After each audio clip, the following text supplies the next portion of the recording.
નમસ્કાર વિદ્યાર્થી મિત્રો, ગુડ મોર્નિંગ. કેમ છો? મજામાં? માય સેલ્ફ પરેશ ટાંક. ભૌતિક વિજ્ઞાન વિષયના ચેપ્ટર નંબર 5 ચુંબકત્વ અને દ્રવ્યો ના લેક્ચર નંબર 11માં આપ સૌ વિદ્યાર્થી મિત્રોનું હાર્દિક સ્વાગત છે. મિત્રો, આપણે અત્યાર સુધીમાં જે ચર્ચા કરી એમાં લાસ્ટ લેક્ચરની અંદર પૃથ્વીના ભૂચુંબકીય પ્રાચલો, એને રિલેટેડ દાખલા, એની આપણે ચર્ચા કરી હતી.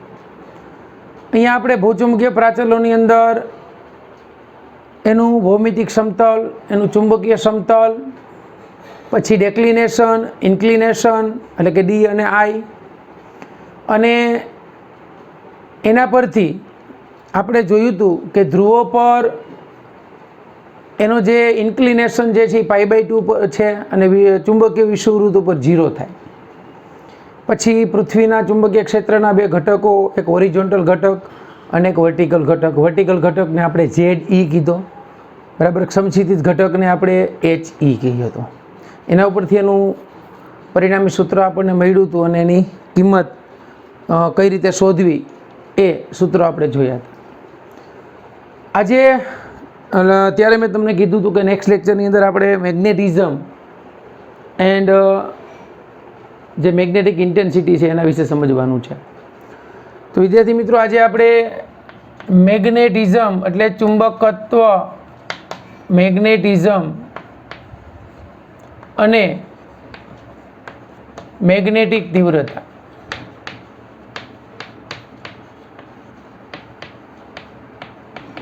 હવે આમ તમે જોવું ને તો આ મેગ્નેટિઝમ એટલે આપણે જેમ વિદ્યુત ક્ષેત્રની અંદર ઇલેક્ટ્રિક ફિલ્ડ હતું એમ અહીંયા એ જ વસ્તુ છે, ચુંબકીય ક્ષેત્ર છે અને એનું મૂલ્ય છે. તો મેગ્નેટિઝમ એટલે શું અને મેગ્નેટિક તીવ્રતા એટલે શું? બરાબર. આ મેગ્નેટિઝમ ઉપરથી આપણે સમજશું મેગ્નેટાઇઝેશન. મેગ્નેટાઇઝેશન તો મેગ્નેટાઇઝેશન એટલે શું? તો બીજા ચેપ્ટરની અંદર આપણે પોલરાઇઝેશન ભણ્યા હતા. પોલરાઇઝેશનને આપણે કહ્યું હતું ધ્રુવીભવન, યાદ કરો. ઇલેક્ટ્રિક ધ્રુવીય ડાઇલેક્ટ્રિકના બે પ્રકાર હતા, ધ્રુવીય અને અધ્રુવીય. એકના કેન્દ્રો એકબીજા પર સંપાત હતા ધન ઋણના, બીજાને વિદ્યુત ક્ષેત્રમાં મૂકો એટલે એના કેન્દ્રો છૂટા પડતા હતા. તો એ આપણે જોયું હતું. તો એમ અહીંયા મેગ્નેટાઇઝેશન છે. તો મેગ્નેટાઇઝેશન એટલે શું એ આપણે સમજીએ. આપણે આગળ ભણી ગયા છીએ કે કોઈ ન્યુક્લિયસની આસપાસ આ ઇલેક્ટ્રોન પરિભ્રમણ કરતો હોય, આ ઇલેક્ટ્રોનનો વેગ છે સ્પર્શકની દિશામાં. આની મેગ્નેટિક મોમેન્ટનું સૂત્ર આપણે તાર્યું હતું 1/2 EVR. આની મેગ્નેટિક મોમેન્ટનું સૂત્ર મ્યુ અથવા તો એમ, જે ઇલેક્ટ્રોનનો વિદ્યુતભાર વી ઇલેક્ટ્રોનનો વેગ આર એની ત્રિજ્યા છે. આ ગતિ કરતા ઇલેક્ટ્રોનને કંઈક વેગમાન હોય ને એના ઉપરથી આપણે m/l નો ગુણોત્તર E/2 એમ મળ્યો હતો, જેને આપણે ગાયરોમેગ્નેટિક રેશિયો કહેતા હતા, અને એના ઉપરથી આપણે બોહર મેગ્નેટ્રોનનું મૂલ્ય મેળવ્યું હતું. આ એની કક્ષીય ત્રિજ્યા છે. તો ઇલેક્ટ્રોન વર્તુળાકાર કક્ષામાં પરિભ્રમણ કરે છે એટલે વિદ્યુત પ્રવાહનું નિર્માણ કરે છે, અને વિદ્યુત પ્રવાહનું નિર્માણ કરે એને કારણે એને પોતાની ચુંબકીય ડાયપોલ મુવમેન્ટ હોય, કારણ કે એ પ્રવાધારિત લૂપ થયું. પ્રવાધારિત લૂપની ચુંબકીય ડાયપોલ મુવમેન્ટ મ્યુ આપણે ભણી ગયા, મ્યુ = NIA. અહીંયા ઇલેક્ટ્રોન ગતિ કરે એટલે પ્રવાહનું નિર્માણ કરે એટલે એને પોતાની ડાયપોલ મોમેન્ટ હોય. હવે બાળકો, ઇલેક્ટ્રોન જે છે ને એની બે પ્રકારની ગતિ છે, એક કક્ષીય ગતિ પ્લસ સ્પિન ગતિ. સ્પિન ગતિ એટલે પોતાની ધરી ઉપર ફરે છે, ક્લોકવાઇઝ ને એન્ટી ક્લોકવાઇઝ. ઉપરાંત એ ન્યુક્લિયસની આસપાસ કક્ષામાં ગતિ કરે. એટલે બંનેને કારણે આ ઇલેક્ટ્રોનની ડાયપોલ મોમેન્ટ હોય.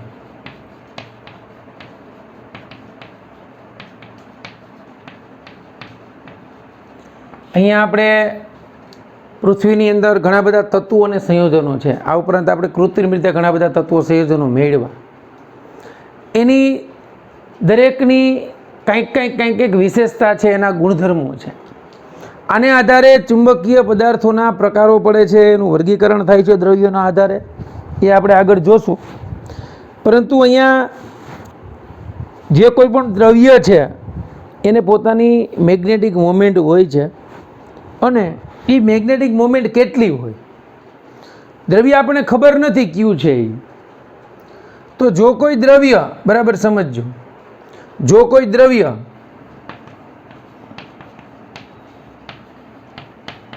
ની ચુંબકીય ચાક માત્રા હોય, બરાબર સમજજો, જો કોઈ દ્રવ્યની ચુંબકીય ચાક માત્રા હોય તો તે ચુંબકત્વ એટલે કે મેગ્નેટિઝમનો ગુણધર્મ ધરાવે છે, તે ચુંબકત્વનો ગુણધર્મ ધરાવે છે.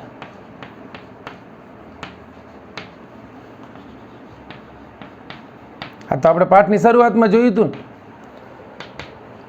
કે ભાઈ ઓલા ભરવાડો ઢોર ચડાવતા હતા, એની બૂટની જે ખીલીઓ જે છે એ કોઈ પથ્થર સાથે ચોંટી જતી હતી, એના ઉપરથી મેગ્નેશિયમનો ટાપુ પરથી મેગ્નેટનો ઉદ્ભવ થયો. અહીંયા આપણે મેગ્નેટાઇઝેશન સમજવાનું છે. તો મેગ્નેટાઇઝેશન એટલે શું? આપણે એવું વિચારીએ કે કોઈ એક પદાર્થ છે એની કુલ ચુંબકીય ડાયપોલ મોમેન્ટ છે, પણ એ કુલ ચુંબકીય ડાયપોલ મોમેન્ટ શૂન્ય છે.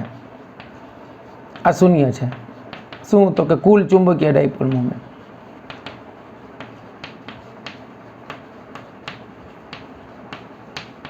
અહીંયા માનો કે એક પદાર્થ છે એ ઘણા બધા અણુ કે પરમાણુનો બનેલો છે.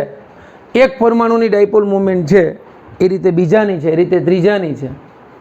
તો ડાયપોલ મોમેન્ટની દિશા આપણને ખબર પડી જાય, બરાબર છે, કે ડાયપોલ મોમેન્ટની દિશા કઈ બાજુ હશે.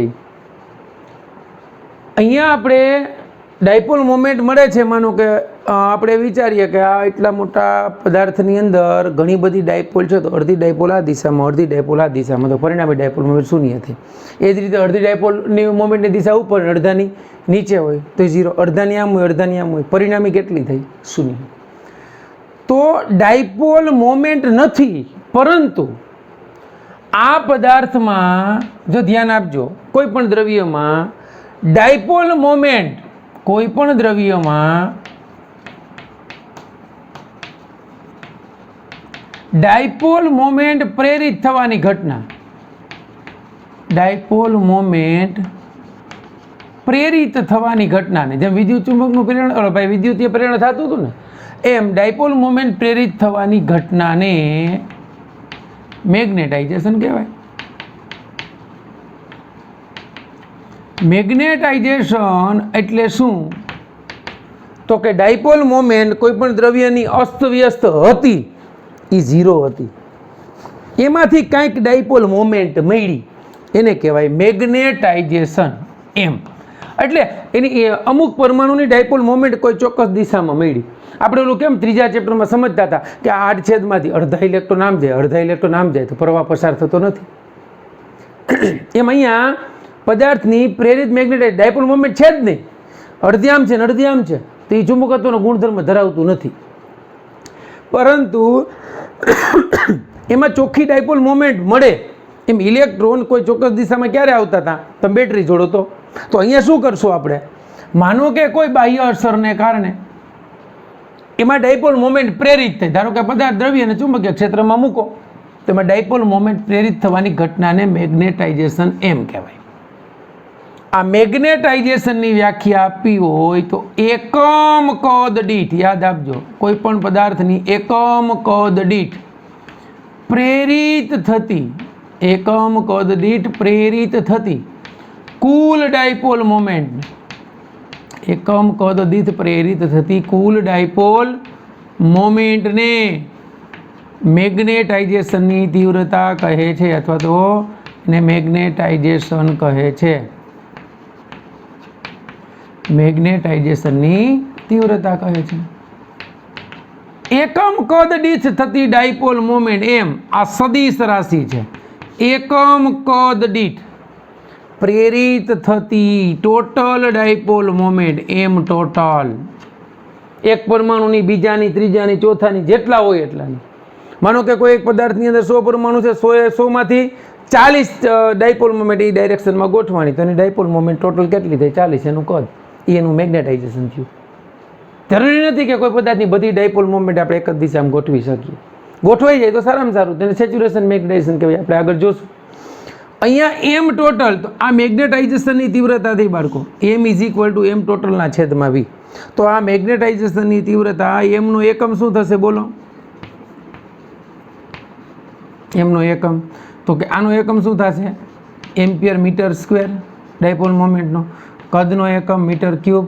આ કેન્સલ એટલે વધ્યું શું?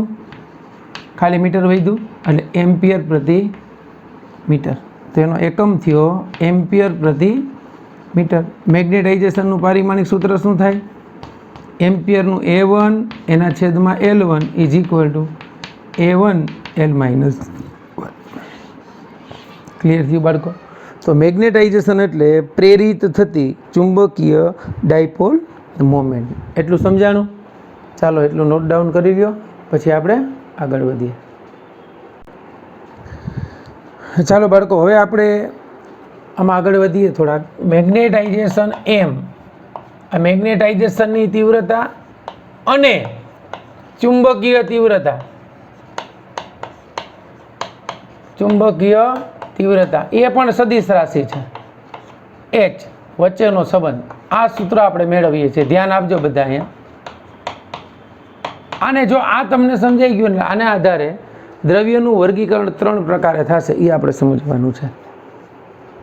બરાબર છે? ચાલો, તો મેગ્નેટાઇઝેશનની વ્યાખ્યા તો આપણે સમજી ગયા. હવે એવું વિચારીએ, તો કોઈ પદાર્થના ગુણધર્મોનો અભ્યાસ કરવાનો છે, એ પદાર્થને એક સોલેનોઇડમાં મૂકવાનો છે.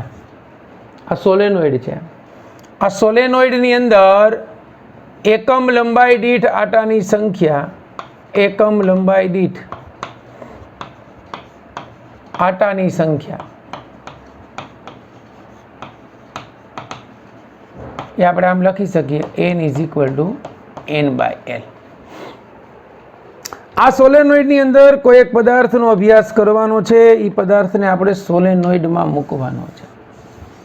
આ ધારો કે આ સોલેનોઇડમાંથી કોઈ પ્રવાહ પસાર થાય છે I, તો આ સોલેનોઇડના અંદરના વિસ્તારમાં ચુંબકીય ક્ષેત્ર, સોલેનોઇડના અંદરના વિસ્તારમાં, બરાબર સમજો, અંદરના વિસ્તારમાં કોઈ પણ દ્રવ્યની ગેરહાજરીમાં, દ્રવ્યની ગેરહાજરીમાં ચુંબકીય ક્ષેત્ર, દ્રવ્યની ગેરહાજરી હોય એટલે હવા અથવા તો શૂન્ય અવકાશ બંને માટે આપણે એક લખીએ છીએ, સમાન મતલબ. તો ત્યાં ચુંબકીય ક્ષેત્ર B0, આ સૂત્ર આપણે મેળવી ગયા, μ0 n I.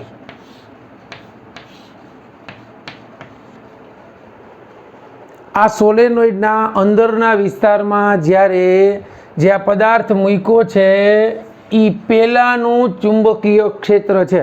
બરાબર સમજો, કેપેસિટરની 2 પ્લેટ વચ્ચે વિદ્યુત ક્ષેત્ર હતું ને, એમ અહીંયા સોલેનોઇડમાં ચુંબકીય ક્ષેત્ર છે બાળકો. બરાબર ધ્યાન આપજો.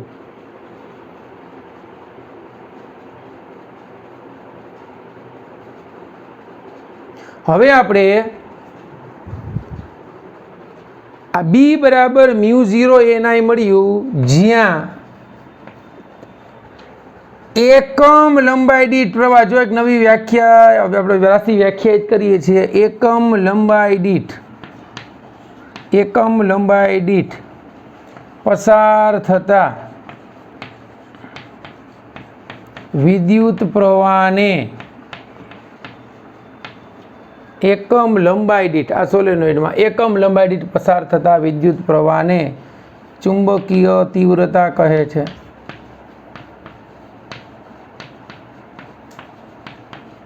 મેગ્નેટાઇઝેશનની વ્યાખ્યા આપણે જોઈશું. એકમ કદ દીઠ પ્રેરિત થતી ટોટલ ડાયપોલ મોમેન્ટ, એને મેગ્નેટાઇઝેશનની તીવ્રતા કહેવાય. અહીંયા ચુંબકીય તીવ્રતા H એ સદિશ રાશિ છે. H ઇઝ ઇક્વલ ટુ એકમ લંબાઈ દીઠ આ સોલેનોઇડમાંથી પસાર થતો પ્રવાહ. જો આમાં આટાની સંખ્યા n લઈ લ્યો તો n ના છેદમાં n બરાબર સ્મોલ n, તો આપણે લખી શકીએ ni. તો બાળકો આપણને ચુંબકીય તીવ્રતા H = મળ્યું ni. તો આ સૂત્ર મારે લખવું હોય તો અંદરના વિસ્તારમાં ચુંબકીય ક્ષેત્ર μ0H. આ ચુંબકીય ક્ષેત્રનું સૂત્ર ક્યારનું છે? તો કે જ્યારે સોલેનોઇડની અંદર આ દ્રવ્ય મૂક્યું નહોતું અથવા તો કોઈ પદાર્થ મૂક્યો ન હતો ત્યારનું. હવે આ સૂત્ર મળી ગયું. તો હવે સોલેનોઇડમાં બરાબર સમજજો, પદાર્થની કોઈ દ્રવ્યની પદાર્થની હાજરીમાં ચુંબકીય ક્ષેત્ર. અત્યાર સુધી આપણે જે જોયું હતું પદાર્થની ગેરહાજરીમાં ચુંબકીય ક્ષેત્રનું સૂત્ર ખબર છે. તો એની હાજરીમાં ચુંબકીય ક્ષેત્ર Bm ઈ કેવું છે? તો કે માધ્યમની હાજરીમાં ચુંબકીય ક્ષેત્ર A એના મેગ્નેટાઇઝેશનના સમપ્રમાણમાં હોય છે. અને આ સમપ્રમાણતાનો અચળાંક દૂર કરો એટલે Bm = μ0m આવે. આ સદિશ રાશિ છે. Bm = μ0m. હવે તમે યાદ કરજો બીજું ચેપ્ટર, એની અંદર આપણે જોયું હતું કે વિદ્યુત ક્ષેત્ર ખૂબ પ્રબળ ન હોય તો પોલેરાઇઝેશનની તીવ્રતા એ વિદ્યુત ક્ષેત્રની તીવ્રતાના સમપ્રમાણમાં હોય. અહીંયા ચુંબકીય જે આ મેગ્નેટાઇઝેશન છે એ આ Bm એ માધ્યમની હાજરીમાં એ મેગ્નેટાઇઝેશનના સમપ્રમાણમાં. કેમ ભાઈ? જો આ જે છે એ અંદરના વિસ્તારનું માધ્યમની હાજરીમાં ચુંબકીય ક્ષેત્ર છે, બરાબર છે. આ માધ્યમનું ચુંબકીય ક્ષેત્ર આમાં એની અંદર જે ચુંબકીય ક્ષેત્ર ઉત્પન્ન થાય છે એ મેગ્નેટાઇઝેશનના સમપ્રમાણમાં છે. મેગ્નેટાઇઝેશન એટલે એકમ કદ દીઠ પ્રેરિત થતી ડાયપોલ મોમેન્ટ. ધારો કે આમાં 30 ડાયપોલ મોમેન્ટ છે, એમાંથી 10 એ દિશામાં પ્રેરિત થઈ તો એ 10ની ડાયપોલ મોમેન્ટ થઈ તો એ મેગ્નેટાઇઝેશન વધશે તો આ માધ્યમમાં ચુંબકીય ક્ષેત્ર વધશે.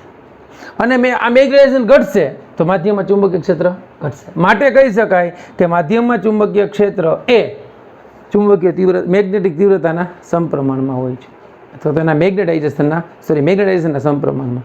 એટલે Bm = μ0m થઈ ગયું. આ સમીકરણ નંબર આપણે 3 આપી દઈએ. હવે તો કે હવે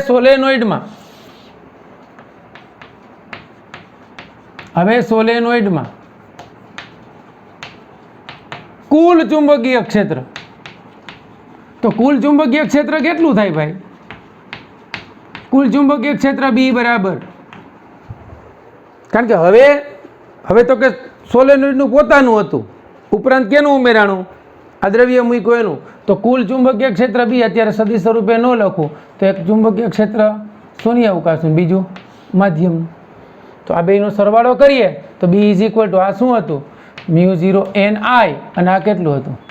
μ0m. ni બરાબર તો હમણાં આપણે લખ્યું B = μ0h પ્લસ μ0m. તો આપણને અંદરના વિસ્તારમાં પરિણામી ચુંબકીય ક્ષેત્ર આવું મળ્યું. સદિશ સ્વરૂપે લખવું હોય તો આમ લખી શકો. યાદ રાખજો આ સૂત્ર નંબર 3 4 1 2 3 4. આ મળ્યું માધ્યમની હાજરીમાં સોલેનોઇડની અંદરના વિસ્તારમાં કુલ ચુંબકીય ક્ષેત્ર. એટલી ખબર પડે છે? તો કે હા. હવે આ મેગ્નેટાઇઝેશન થયું, વધારાનું ચુંબકીય ક્ષેત્ર ઉત્પન્ન થયું, એને કારણે પરિણામી ચુંબકીય ક્ષેત્રમાં વધારો થયો. હવે પ્રયોગો એવું સૂચવે છે, ધ્યાન આપજો કે મેગ્નેટાઇઝેશન ચુંબકીય તીવ્રતાના સમપ્રમાણમાં હોય. જેમ પોલેરાઇઝેશનની તીવ્રતા એ વિદ્યુત ક્ષેત્રના સમપ્રમાણમાં હતી, એમ અહીંયા મેગ્નેટાઇઝેશન જે છે એ ચુંબકીય તીવ્રતાના સમપ્રમાણમાં હોય. તો m બરાબર વાં કાઈ E હતું, અહીંયા કાઈ m આવે. તો મેગ્નેટાઇઝેશન m = કાઈ m h થયું. આવું શું કામ? એ જ એટલે આ સોલેનોઇડમાં પ્રવાહ પસાર કરો. અહીંયા આ સોલેનોઇડ છે એની સાથે બેટરી જોડેલી હોય, અહીંયા કળ છે, અહીંયા રિઓસ્ટેટ છે. સોલેનોઇડમાં પ્રવાહ પસાર કરો, માનો કે પ્રવાહમાં વધારો કરો, પ્રવાહમાં વધારો કરવામાં આવે તો I વધશે, I વધશે તો H વધશે, H વધશે તો અંદરના વિસ્તારનું ચુંબકીય ક્ષેત્ર વધશે. અને અંદરના વિસ્તારનું ચુંબકીય ક્ષેત્ર વધ્યું મતલબ H વધ્યો, H વધે તો M વધે. કેમ ભાઈ? વધારે પ્રવાહ પસાર થાય તો શું થશે?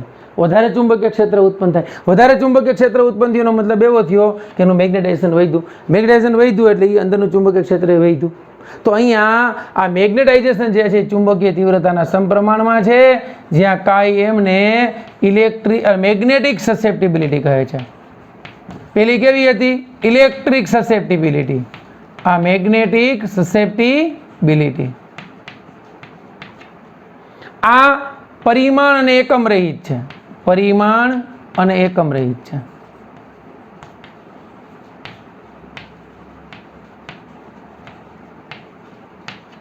તો હવે આ તમે m બરાબર કાઈ એમ h મળ્યું, આ સૂત્રમાં કિંમત મૂકો તો b ઇઝ ઇક્વલ ટુ μ0, આને સમીકરણ નંબર 5 આપું.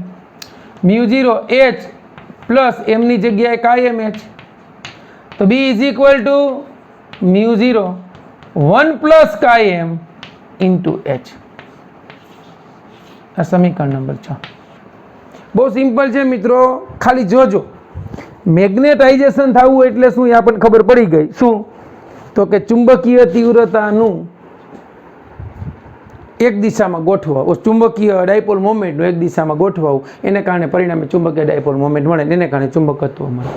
તો આ સમીકરણ મળ્યું તમને. હવે પદાર્થની હાજરીમાં સોલેનોઇડના અંદરના વિસ્તારમાં ચુંબકીય ક્ષેત્ર b is equal to μ0 1 plus chi m into h. અહીંયા b ઇઝ ઇક્વલ ટુ જો આમ લખું તો આ માધ્યમની હાજરીમાં ચુંબકીય ક્ષેત્ર થઈ ગયું BH, સમીકરણ 7. જ્યાં ખરેખર મેં મ્યુ બરાબર શું લખ્યું તો કે μ0 1 પ્લસ કાઈ એમ,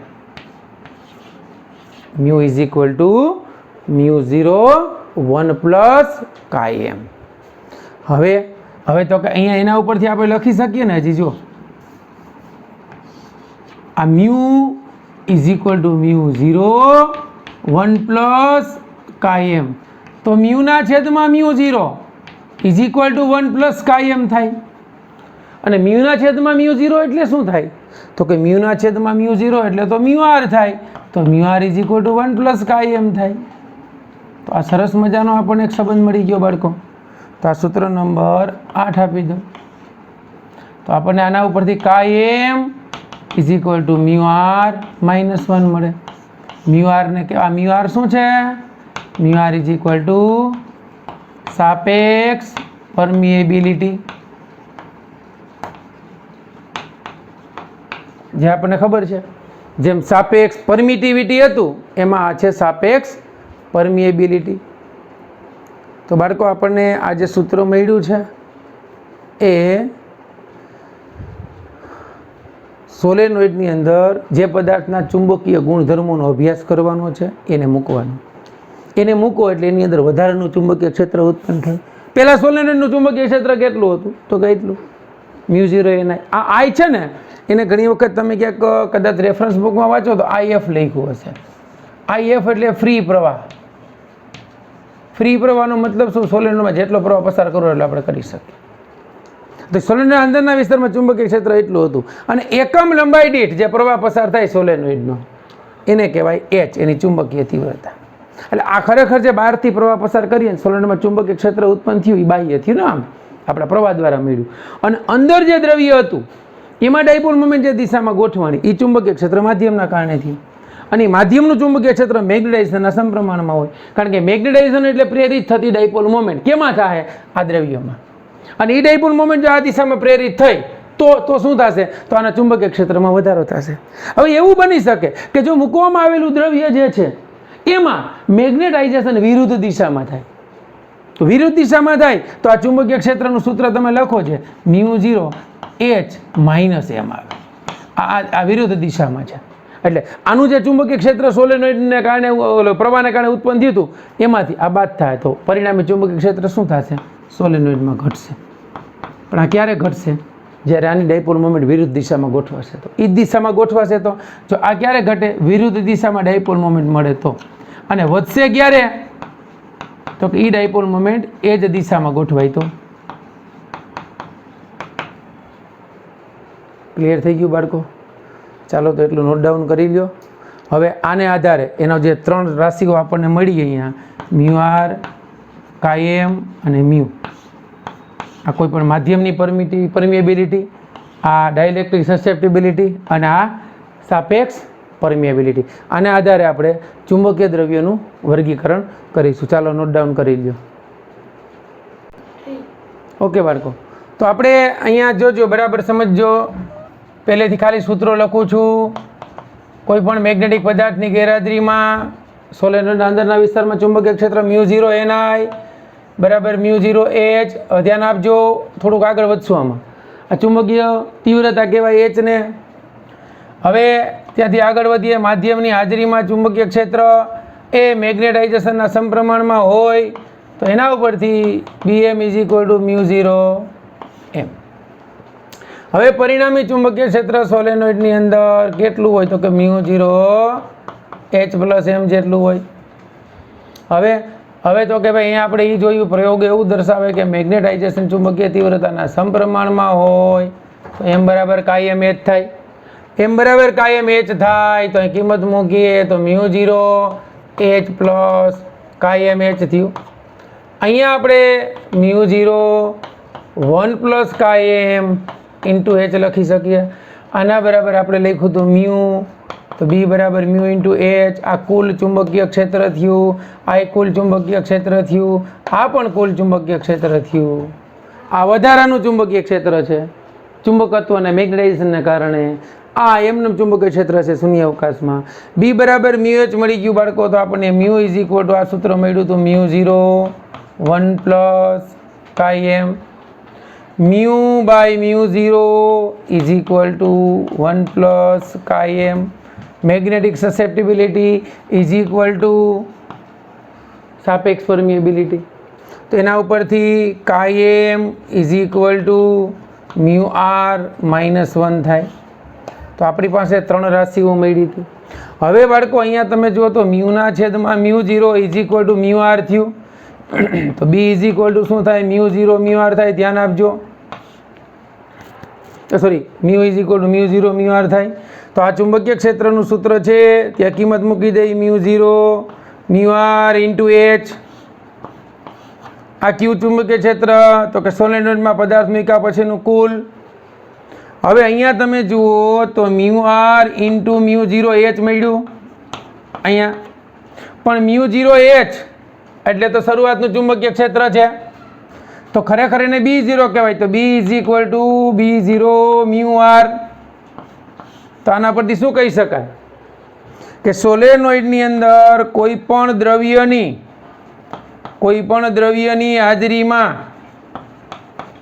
દ્રવ્યની ચુંબકીય ક્ષેત્ર μr ગણું થાય છે. યાદ કરો તમે ચેપ્ટર કેપેસિટન્સ. ડાઇલેક્ટ્રિક અચળાંક મૂકવામાં આવે તો કેપેસિટન્સ કે ગણું થતું હતું? વિદ્યુત ક્ષેત્રની અંદર કેસમાં તમે જુઓ, વિદ્યુત ક્ષેત્ર કેમાં ભાગનું થતું હતું? કે એટલે શું હતું? એ જ હતો ડાઇલેક્ટ્રિક અચળાંક εr. અહીંયા શું છે? μr. તો સોલેનોઇડમાં કોઈ પદાર્થ મૂકો ત્યારે એનું ચુંબકીય ક્ષેત્ર જે છે μr ગણું થાય છે. એટલું સમજાણું બાળકો? ચાલો હવે આપણે આનો દાખલો ગણી નાખીએ. આપણને એક દાખલો આને રિલેટેડ આપ્યો છે, ફટાફટ. ચાલો થોડું ફાસ્ટ રિવિઝન કરાવી દીધું તમને 2-4 મિનિટ. દાખલો છે આપણો ઉદાહરણ 5.10. ઉદાહરણ 5.10.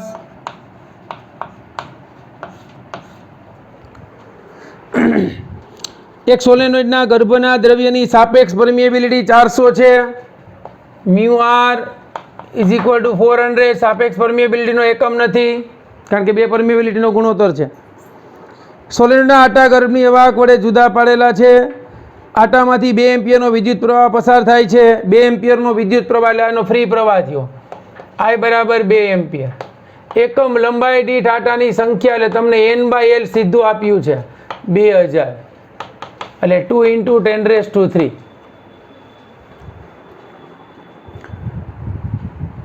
તો એચ એમ બી અને IM ની ગણતરી કરવાની છે. પહેલું એચ, બીજું ચુંબકીય ક્ષેત્ર બી, ત્રીજું મેગ્નેટાઇઝેશન અને ચોથું મેગ્નેટાઇઝિંગ પ્રવાહ. જો બાળકો એક આ તમને કહેવાનું રહી ગયું કે મેગ્નેટાઇઝેશનની તીવ્રતા એમ છે ને એ આપણે એકમ કદ દીઠ ટોટલ ડાયપોલ મોમેન્ટ લખીએ છીએ, બરાબર. હવે ટોટલ ડાયપોલ મોમેન્ટ એટલે શું થાય ખરેખર?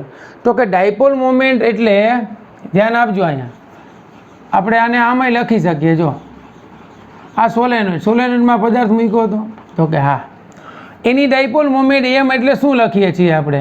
તો કે એમ એટલે I × A. ધ્યાન આપજો, I × A. આ ડાયપોલ મોમેન્ટ લખીએ છીએ m બરાબર I × A. અને અહીંયા તમે જો મેગ્નેટાઇઝેશનમાં કિંમત મૂકો તો I × A થયું, એના છેદમાં કદ એટલે A × L લખી શકીએ. તો કે આ બે કેન્સલ થઈ ગયા, શું મળ્યું? I ના છેદમાં L. પણ અહીંયા આપણે જેમ આમ લખતા હતા ને H = I ના છેદમાં L, તો અહીંયા એ જ વસ્તુ થઈ, પણ અહીંયા આવશે IM અને અહીંયા આવશે IF. આ ફ્રી પ્રવાહ અને આ મેગ્નેટાઇઝિંગ પ્રવાહ. હવે અહીંયા આટાની સંખ્યા n ગણી નાખો, અહીંયા આટાની સંખ્યા n ગણી હતી તો આપણને આ ચુંબકીય તીવ્રતા H બરાબર NI મળી હતી, IF, જે અત્યારે આપણે I લખીએ છીએ. અહીંયા એ જ વસ્તુ થઈ, એકમ લંબાઈ દીઠ મેગ્નેટાઇઝિંગ પ્રવાહ એટલે m = NIM લખી શકે. ધ્યાન આપજો, એટલે H અને M બંનેના એકમ સરખા જ છે. H અને M માટે તો કાયમ પરિમાણ રહી છે. H અને M નો એકમ શું થશે? બંનેનો એમ્પિયર/મીટર જ છે. ખબર પડી? એટલે એકમ કદ દીઠ ડાયપોલ મોમેન્ટ એ જ વસ્તુ તમારી થી એકમ લંબાઈ દીઠ મેગ્નેટાઇઝિંગ પ્રવાહ. ક્લિયર? હવે અહીંયા સૂત્રોમાં કિંમત મૂકતા જાઓ. પહેલું H શોધવાનું, તો H બરાબર તો NI છે. n એટલે આટાની સંખ્યા એકમ લંબાઈ દીઠ, અને પ્રવાહ કેટલો આપ્યો છે? n × I 2. તો તમને H કેટલું મળી ગયું? 4 × 10⁻³ એમ્પિયર/મીટર. ચાલો બીજું. ઓકે, અહીંયા આટાની સંખ્યામાં મિસ્ટેક કરી બાળકો, 1000 આપી છે તો શું થશે? 10⁻³ થશે. તો અહીંયા 10⁻³ × 2 એટલે 2 × 10⁻³, રાઈટ. ચાલો, આ H મળી ગયો. બીજું શું કીધું છે? બી, ચુંબકીય ક્ષેત્ર. તો ચુંબકીય ક્ષેત્ર બી આપણે કુલ શોધવાનું છે. તો બીમાં તો આવું સૂત્ર છે μ0 H + M. હવે તમારી પાસે H મળી ગયું, M નથી, તો B = μ0. અહીંયા હું આમ લખું તો ચાલશે, NI + NIM. તો હવે B = અહીંયા જો આપણે આ સૂત્રનો ઉપયોગ તો કારણ કે આપણી પાસે નથી IM જ, IM શોધવો પડશે. ઓકે, તો અહીં બીજું કિંમત મૂકી દઈએ હજી. તો કે આ B એના છેદમાં μ0 કરો, -H કરો, અથવા તો B શોધવાનો છે ને, તો આપણે B = μ0 H + M છે. B શોધવાનો. M એટલે મેગ્નેટાઇઝિંગ પ્રવાહ. મેગ્નેટાઇઝિંગ પ્રવાહ આપણને આપ્યો નથી ને. ઓકે, આ સીધું મળી જાય ને સૂત્ર. હા, તો આ સૂત્ર આમે મૂકી શકીએ ને. B = આ જે છે μ0 મળ્યું હતું અને આને Hના ફોર્મમાં ફેરવી નાખીએ એટલે હાલે ને. આપણને સાપેક્ષ પરમિએબિલિટી લગભગ આપી છે. જો 400 કે સાપેક્ષ પરમિએબિલિટી દ્રવ્યની આપી છે. કેટલી આપી? 400. ઓકે, તો B બરાબર Km H એટલે B = μ0 1 + Km × H થાય. અને આના બરાબર આપણે શું લખી શકતા હતા? યાદ કરો, μH. અને μ એટલે શું થાય? તો કે μ0 × μRH. એટલે આપણને B મળી જશે μ0 4π 10⁻⁻7, μR આપણને આપી 400, H આપણને મળી ગયું 2 × 10⁻³ એટલે B = આનું સાદું રૂપ આપો એટલે 4 × 8, 8 ચોકું 32, 32 × 3.14 લગભગ 100 જેવું થાય છે. 100.4 એને ગુણ્યા 10⁻, આ 2 જ લીધા હો આપણે, એટલે 2 ઘાત અહીંયા 5, 5 ને 10 ની -2 એટલે લગભગ 1.004 ટેસ્લા. આ તમને મળી ગયું સોલેનોઇડની અંદરના વિસ્તારમાં કોઈ દ્રવ્ય હાજર છે એને કારણે મળતું પરિણામી ચુંબકીય ક્ષેત્ર. ચાલો હવે ત્રીજું આપણને શું કીધું છે? મેગ્નેટાઇઝેશન એમ શોધવાનું છે. તો હવે આપણને બી મળી ગયું, તો આના ઉપરથી એચને સૂત્રનો કરતા બનાવી દઈએ એમને સીધો. B is equal to μ0 H plus M છે ને, આ તો આપણે એમ જ જોઈએ છે. તો બીના છેદમાં μ0 minus H is equal to M. તો M is equal to B કેટલું આપ્યું?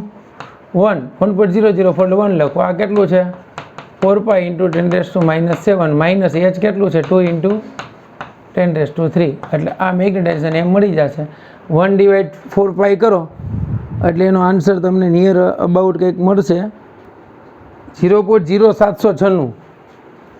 એટલે અહીંયા હું લખી શકું સીધો 7.96 એને ગુણ્યા 10⁵ -2 ઇન્ટુ 10⁻3 એટલે એમ ઇઝ ઇક્વલ ટુ, ચાલો આનું સાદુરૂપ આપો એટલે આને આપણે કરી નાખીએ હજી ઘાતમાં કન્વર્ટ. એટલે કેટલી થશે? 796 એને ગુણ્યા 10⁻³ -2 એને ગુણ્યા 10⁻3 એટલે મેગ્નેટાઇઝેશન મળી ગયું 794 એને ગુણ્યા 10⁻3 એટલે magnetization M is equal to 7.9 into 10⁵ ampere પ્રતિ મીટર. બરાબર. ચાલો આ મળી ગયું એમ. હવે નેક્સ્ટ મેગ્નેટાઇઝિંગ પ્રવાહ. ચાલો ડી શોધી લો. મેગ્નેટાઇઝિંગ પ્રવાહ IM શોધવાનો છે. હવે IM આપણે કયા સૂત્ર ઉપરથી મેળવશું? ચાલો મેં હમણાં જ તમને કીધું, જ્યાં સમજાવ્યું તો એમાં જ કે બી ઇઝ ઇક્વલ ટુ μ0. એક પ્રવાહ કેટલો હતો? તો કે H પ્લસ અહીં એમ આવતું હતું. તો કે આ એટલે બી μ0. H એટલે શું હતું? તો કે ANI હતો અને અહીંયા હતું ANIM. તો બીના છેદમાં μ0 માઇનસ અહીંયા H લખી નાખું ઇઝ ઇક્વલ ટુ NIM. તો IM is equal two B/μ0 minus H એના છેદમાં N. B/μ0 માઇનસ H એટલે શું થઈ ગયું? M. તો IM ઇઝ ઇક્વલ ટુ સીધું એમના છેદમાં N. તો મેગ્નેટાઇઝિંગ પ્રવાહ IM બરાબર એમ કેટલું મળ્યું? 7.9 ઇન્ટુ 10⁵ N એટલે 10⁻3. તો IM is equal to 7.9 into 10⁻². જ્યાં તમારે લખવું હોય તો 4 લખી શકો. આ મળી ગયો એમ્પિયર પ્રતિ મીટર. એટલે મેગ્નેટાઇઝિંગ પ્રવાહ મળ્યો 794 એમ્પિયર પ્રતિ મીટર. ઓકે બાળકો. ચાલો તો હવે આપણે μr કાયમ અને મ્યુના સંદર્ભમાં દ્રવ્યનું વર્ગીકરણ જે છે એ સમજીશું. આ દાખલો તમે લખી લો. આ લેક્ચર આપણે અહીંયા પૂરો કરીએ છીએ. Best of luck.